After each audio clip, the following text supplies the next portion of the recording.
Mendengar nama itu disebutkan, Pak Kades terkejut dan ketakutan.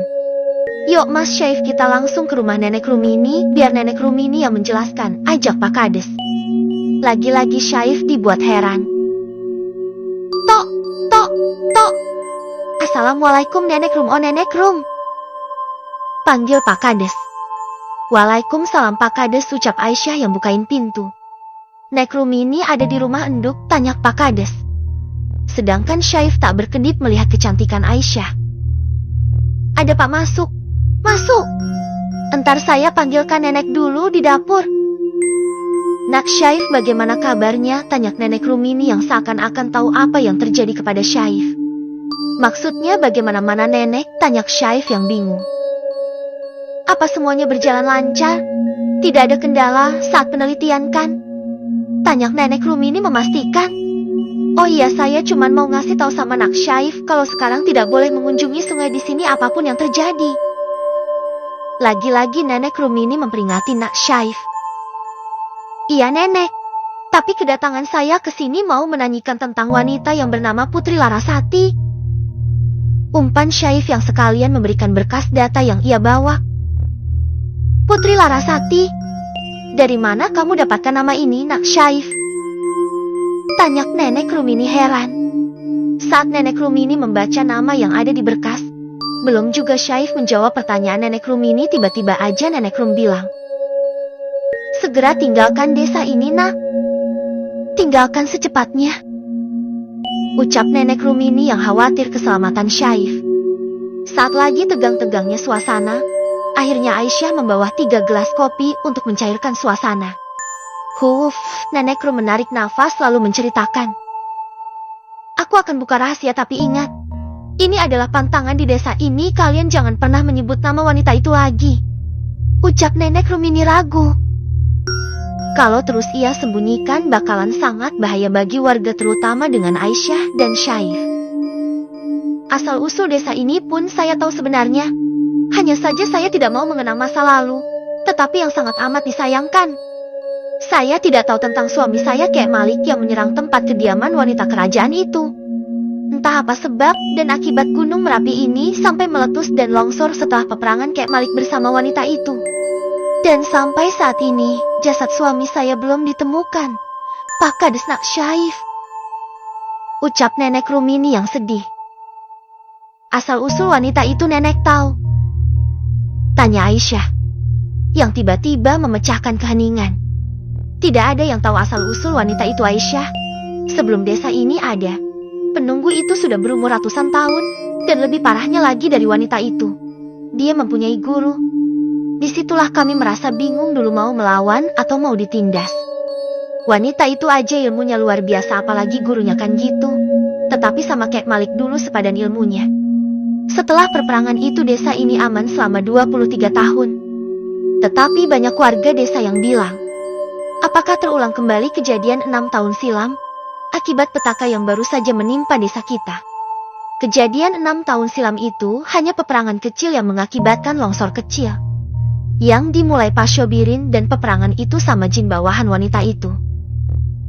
"Pak Ustadz Syobirin?" tanya Pak Kades, yang kaget. Rupanya Syobirin punya ilmu juga, batin Pak Kades heran. Padahal Syobirin dulu kawan kecilnya Pak Kades. "Dan saya memperingati untuk merahasiakan ini kepada siapapun itu ya Pak Kades dan Nak Syaif." "Iya Nenek," jawab bareng Pak Kades dan Syaif. "Udah Pak Kades, saya sama Aisyah mau ke ladang dulu." "Nah nggak Nenek Rumini, saya mau pulang juga," jawab Pak Kades. Sedangkan Syaif melanjutkan tugasnya. Malam harinya Nenek Rumini kepikiran sama Syaif, dari mana dia mendapatkan nama itu. Akhirnya malam itu juga Nenek Rumini memutuskan untuk menemui Syaif di rumah kontrakannya yang di luar desa. "Mau kemana Nenek malam-malam gini?" tanya Aisyah yang melihat neneknya mau keluar. "Mau jumpai Nak Syaif endu," ucap Nenek Rumini.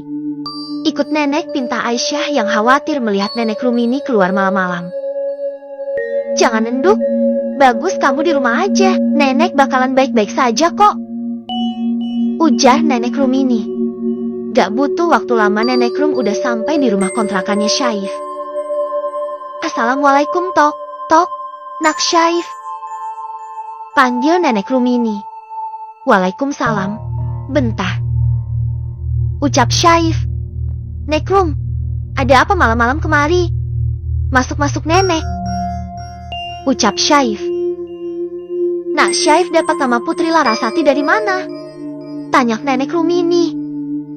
Tadi pagi saya mau cerita sama Nenek, tapi Nenek langsung bilang segera tinggalkan desa ini. Jadi saya tidak sempat cerita. Ucap Syaif yang keluar sekalian membawa teh. Pagi itu, saya minta antar sama Kang Aziz buat antri sampai Gapura saja. Karena dari situ, saya langsung mendata penduduk desa. Karena saya masih baru di desa ini, saya tidak tahu kalau di dekat sungai itu ada rumah pada umumnya, tapi dalamnya mewah. Banyak ukiran-ukiran aksara Jawa Nenek. Apakah Nak Syaif ada disuruh minum atau makanan yang disajikan sama dia? Tanya Nenek Rumini khawatir. Benar Nenek, ada. Waktu itu saya minum kopi yang disajikan sama wanita itu. Kopi itu berasa hambar tapi wangi. Jawab Syaif. Ayo Nak Syaif nih malam juga Nak Syaif harus balik ke desa. Lagi-lagi Syaif dibuat heran dengan desa ini. Sampainya di desa Lintang, tepatnya di kediaman Nenek Rumini. Enduk ambilkan air di dalam genuk taruh di gelas yanduk. Pinta Nenek Rumini kepada Aisyah. Genuk tanya Aisyah bingung. Karena pada dasarnya dia baru tahu ini. Dan genuknya itu berada di mana? Ucap Aisyah yang tidak tahu genuknya di mana. Genuknya ada di kamar Nenek Enduk, ucap Nenek Rumini tiba-tiba. Genuk itu seperti gerabah yang terbuat dari tanah liat ya guys untuk menyimpan sesuatu. Gerabah tradisional masyarakat zaman dulu. Biasanya genuk ditempatkan di 3 tempat. Seperti di depan rumah untuk mencuci tangan dan kaki sebelum masuk ke dalam rumah. Ada yang di dapur buat menyimpan beras. Kok bisa genuk disimpan di dalam kamar? Batin Aisyah heran, lalu membawa air yang berasal dari genuk itu. Makasih Enduk, ucap Nenek Rumini. Silahkan diminum Nak Syaif. Dihabiskan ya jangan ada yang tersisa. Pinta Nenek Rumini. Air apa ini Nenek? Tanya Syaif yang penasaran. Tidak usah takut Nak Syaif. Minum dan habiskan nanti kamu lihat sendiri. Ucap Nenek Rumini dengan yakin bahwa Nak Syaif sudah diteluh oleh putri kerajaan itu.